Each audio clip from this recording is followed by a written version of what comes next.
ছোটবেলা থেকে দেখে আসছি, শিখে আসছি শুধু আন্দোলন আন্দোলন।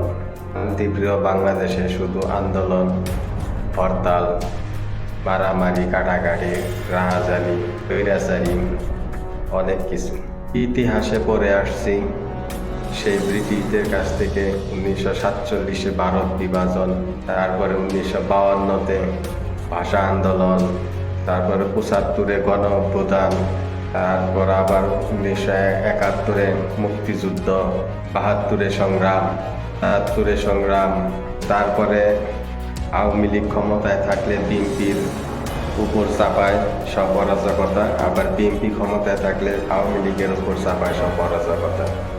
এইভাবে দেশ চলতেছিল। একের পর এক অস্থিরতা পরিবেশ বজায় ছিল বাংলাদেশে। লাস্ট 15 বছর আওয়ামী লীগ রাজত্ব করে গেল। মানুষ দেয়ালে পিঠ ঠেকে গেছে সহ্য করতে করতে। এই অন্যায়, অত্যাচার, জুলুম, অবিচার সমাজ থেকে একবারে ন্যায় উঠেই গেছে ধরতে গেলে। আমরা ভেবেই নিয়েছিলাম যে আওয়ামী লীগ বিএনপির এর বিকল্প মনে হয় আর কিছু হবে না। বাংলাদেশে মনে হয় এভাবেই চলবে দেশটা।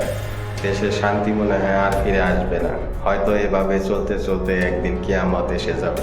কিন্তু না, আমাদের ভাইয়েরা, মুক্তি সংগ্রামী ভাইয়েরা দেশ দ্বিতীয়বারের মতো স্বাধীন করেছে। মনের মধ্যে আশা জাগে এখন যে একটা নতুন শান্তিপ্রিয় একটা দেশ পাবো ইনশাআল্লাহ সামনে।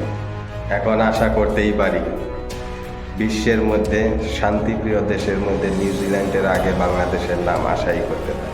এখন অনেক স্বপ্ন আছে, বাংলাদেশে সমাজে শান্তি ফিরে আসবে, সুষ্ঠু বিচার ফিরে আসবে, ন্যায় প্রতিষ্ঠা হবে, মানুষ শান্তিতে ঘুমাবে ইনশাআল্লাহ। দেখি, আশায় বুক বাঁধি।